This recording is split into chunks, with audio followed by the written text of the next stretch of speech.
కడప జిల్లా ఎర్రగుంట్లలో పోలీసుల తనిఖీల్లో భారీగా నగదు పట్టుబడింది. కారులో సీటు వెనక దాచి తరలిస్తున్న 2.52 కోట్ల నగదును స్వాధీనం చేసుకున్నారు. పోలీసులు కనిపించగానే నిందితులు కారును వెనక్కి తిప్పి పారిపోయేందుకు ప్రయత్నించారు.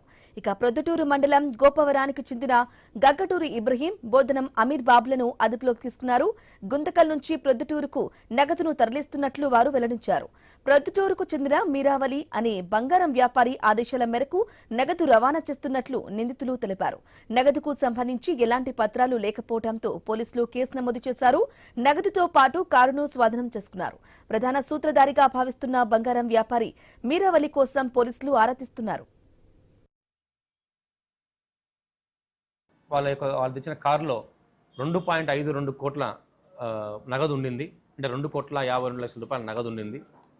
మొత్తం 500 రూపాయల డినామినేషన్తో 500 రూపాయల నోట్లు ఉన్నాయి. అటువంటివి 50 బండిల్స్ ఉన్నాయి. వాటి గురించి అడగగా వాళ్ళు మీరావలి అనే అతను తన యొక్క గోల్డ్ ఇంకొక స్నేహితుని ద్వారా శంకర్ నారాయణ అనే స్నేహితుని ద్వారా గుంతకల్లు దగ్గర అమ్మేసి ఆ గోల్డ్ అమ్మిన తర్వాత గోల్డ్ అమ్మగా వచ్చిన డబ్బుని మళ్ళీ మీరావలికి చేర్పించేందుకు ఈ కారులో తెస్తున్నామని చెప్పడం జరిగింది. అయితే ఆ గోల్డ్ గురించి కానీ లేకపోతే ఆ అమౌంట్ గురించి కానీ ఏదైనా బిల్స్ అడిగితే సరైన ప్రాపర్ బిల్స్ చూపించలేకపోయినారు.